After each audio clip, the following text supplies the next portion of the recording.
റിലേഷൻഷിപ്പിൽ ഒരു ഫൈറ്റ് ഉണ്ടായെന്ന് വിചാരിച്ച് അതൊരിക്കലും ആ റിലേഷൻഷിപ്പിനെ ബ്രേക്ക് ചെയ്യില്ല. പക്ഷെ അതിനുശേഷം ഉണ്ടാവുന്ന സൈലൻസ് മേ ബി ഒരു ബ്രേക്കിന് കാരണമായേക്കാം.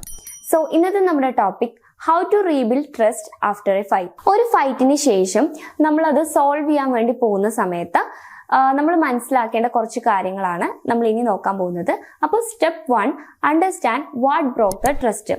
നമ്മളൊരു ഫൈറ്റിന് ശേഷം നമ്മൾ സോൾവ് ചെയ്യാൻ വേണ്ടി പോകുന്ന സമയത്ത് നമ്മളുടെ പാർട്ട്ണറിന് ഹേർട്ട് ആയിട്ടുള്ള കാര്യം എന്താണെന്നുള്ളത് നമ്മൾ മനസ്സിലാക്കണം.